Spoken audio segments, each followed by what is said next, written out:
एक बार फिर से स्वागत है आप सभी का मेरा ओपिनियन चैनल में। और आज हम लोग क्लास 10th का चैप्टर 2 डिस्कस करेंगे, जिसमें हम लोग यह जानने की कोशिश करेंगे कि बहुपद चैप्टर जो है उसमें किस तरह से हम बहुत आसानी से उन चीज़ों को समझ सकते हैं, उसे हम लोग जानने की कोशिश करते हैं।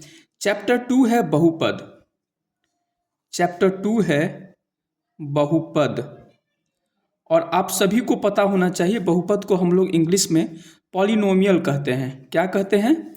पॉलिनोमियल।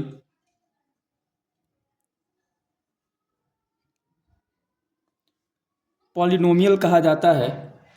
और स्पष्ट मतलब क्या हो सकता है बहुपद का, अगर वो हम जानने की कोशिश करें तो अगर कोई भी पद हम लोग लिखते हैं, जैसे अगर हम 4 लिख दे रहे हैं, x लिख रहे हैं, तो अगर अकेले अकेले हम लिख रहे हैं तो यह कहलाएगा पद।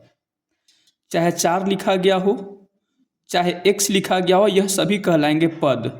लेकिन इन्हीं पदों की सहायता से हम कुछ इस तरह से अगर हम लिखें 4 + x, या फिर हम लिख दें 4 + x + y, तो ये सब बन जाएंगे बहुपद। क्या बन जाएंगे? बहुपद। मैं समझता हूँ यह कॉन्सेप्ट आपका क्लियर होगा। लेकिन इस चैप्टर में हमें जो पढ़ना है वो क्या है? हम लोगों ने यह तो जान लिया कि पद क्या है, बहुपद क्या है। एक से अधिक पदों को हम लोग जब गणितीय संक्रियाओं के माध्यम से लिखते हैं वह बहुपद कहलाता है। लेकिन क्लास 10th में जो आपको पढ़ना है, एक टर्म यूज किया जाता है जिसे हम लोग कहते हैं बहुपद की घात। बहुपद की घात, जिसको इंग्लिश में कहा जाता है घात, मतलब degree, degree of polynomial, degree of polynomial. हम लोग इसको समझने की कोशिश करते हैं। डिग्री ऑफ पॉलिनोमियल क्या है? मान लीजिए कोई ऐसा बहुपद लिखा गया है जैसे x + 4। पहले तो यह जानिए कि घात होता क्या है। अगर हम x लिखते हैं तो इसका अधिकतम घात यहाँ पर 1 है, तो यही इसका पावर या घात कहलाएगा। अगर हम लिखते हैं x² तो इसका पावर या घात क्या हो जाएगा? 2 हो जाएगा।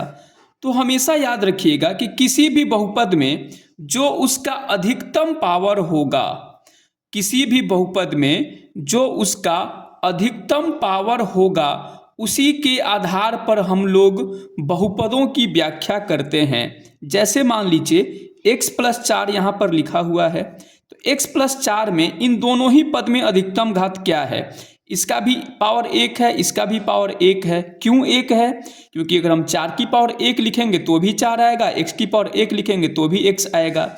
इसका मतलब दोनों को ही देखने पर हम यह समझ पाए कि इसका अधिकतम घात 1 है। अधिकतम घात 1। तो याद रखिएगा, वैसा बहुपद जिसका अधिकतम घात 1 हो उसे हम कहते हैं रैखिक बहुपद। उसे हम कहते हैं रैखिक बहुपद। अब दूसरी बात, जिसका अधिकतम घात 2 हो उसे हम क्या कहेंगे? जिसका अधिकतम घात 2 हो उसे हम क्या कहेंगे? जैसे x² + 4, इसमें हम देख पा रहे हैं कि इसमें अधिकतम घात 2 है, तो जिसका अधिकतम घात 2 होगा उसे हम कहेंगे द्विघात बहुपद। उसे हम कहेंगे द्विघात बहुपद। उसे हम कहेंगे द्विघात बहुपद। याद रखिएगा। उसी तरह से अगर अधिकतम घात 3 हो जाए, अधिकतम घात 3 हो जाए, इसमें घात 1 भी है, 2 भी है और 3 भी है, लेकिन इस बहुपद में अधिकतम सबसे अधिक घात क्या है? 3 है। तो अगर अधिकतम घात 3 हो जाए तो उसे हम कहते हैं त्रिघात बहुपद। उसे हम कहते हैं त्रिघात बहुपद। बहुत आसानी से इन चीज़ों को हम समझने की कोशिश करते हैं।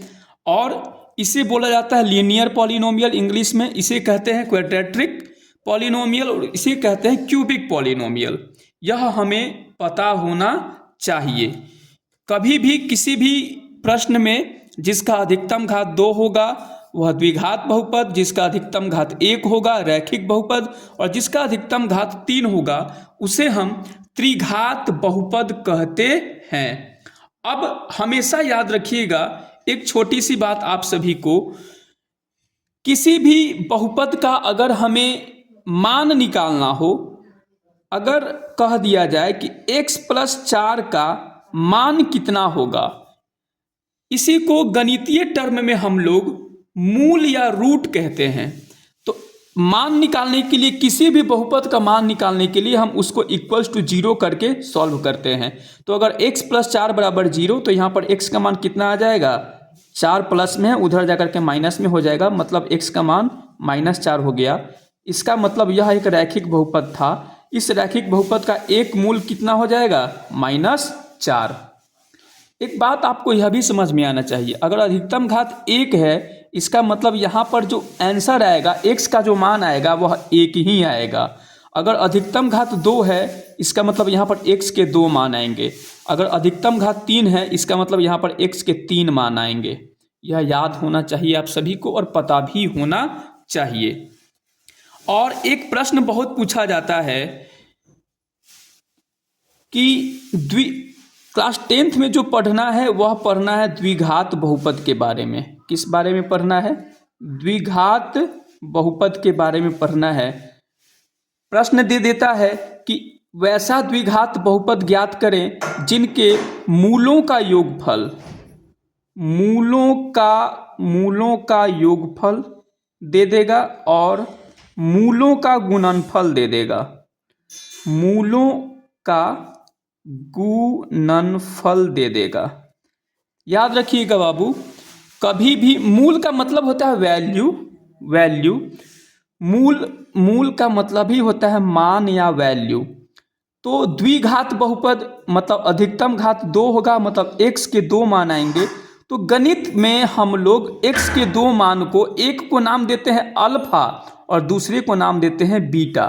तो कभी भी जब हम चर्चा करेंगे मूलों का योगफल, मतलब हमको अल्फा जोड़ बीटा, मूलों का गुणनफल मतलब अल्फा गुने बीटा, इसकी ही हम चर्चा करेंगे। तो याद रखिएगा, एक कभी भी जो द्विघात बहुपद है उसका व्यापक रूप जो होता है वो इस तरह का होता है। व्यापक रूप होता है द्विघात बहुपद का इस रूप में, ax² + bx + c, ये होता है द्विघात बहुपद का व्यापक रूप। जैसे अगर कोई भी प्रश्न में अगर 6² - 10x एंड +15 लिखा हुआ है, तो हम व्यापक रूप से जब तुलना करेंगे तो a की वैल्यू हो जाएगी 6, b की वैल्यू हो जाएगी -10 और c की वैल्यू हो जाएगी 15। यह आपको पता होना चाहिए।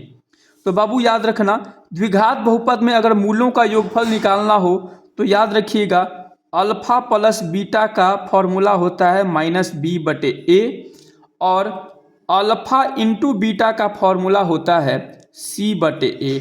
इस प्रश्न में अगर हम अल्फा प्लस बीटा निकालें तो -b/a, तो माइनस और b का वैल्यू है -10, मतलब -10/a का वैल्यू है 6, तो माइनस माइनस प्लस, तो ये हो जाएगा 10/6, 2 5 जा 10, 2 3 जा 6, मतलब अल्फा प्लस बीटा का मान कितना हो जाएगा 5/3। और alpha into beta c/a, c का वैल्यू है 15 और a का वैल्यू है 6, 3 5 जा एंड 3 2 जा, मतलब अल्फा इंटू बीटा का वैल्यू क्या हो जाएगा 5/2। वीडियो ज़्यादा लंबा नहीं हो इसलिए आज हम लोग बस इतना ही डिस्कस करते हैं। नेक्स्ट जो रिमेनिंग बचेगा वो हम लोग अगले वीडियो में डिस्कस कर लेंगे। इस प्रकार के और भी वीडियोज़ आसानी से समझने के लिए अगर आप पाना चाहते हैं तो इस चैनल को सब्सक्राइब कर लीजिए। हम लोग मिल करके इन सब क्लास 10th के जितने भी चैप्टर्स इंपॉर्टेंट है उसको डिस्कस करेंगे। इस चैनल को सब्सक्राइब कर दें, शेयर करें, जिनको भी पढ़ना है आसानी से। जो भी चैप्टर को जल्दी डिस्कस के रूप में देखना चाहते हैं वो कमेंट बॉक्स में हमें कमेंट कर सकते हैं, मैं उस पर वीडियो लेकर के आप सभी के समक्ष उपस्थित हो जाऊंगा। जिनको भी ज़रूरत है, जो पढ़ना चाहते हैं, उनके पास यह वीडियो पहुंचाइए, उनको बताइए कि आसानी से इस वीडियो के माध्यम से वह पढ़ सकते हैं। और जिस चैप्टर के बारे में आपको वीडियो चाहिए वो कमेंट बॉक्स में लिखें, मैं उस पर लेकर के आऊँगा। चैनल को सब्सक्राइब करें, लाइक करें, शेयर करें। Thank you. जय हिंद।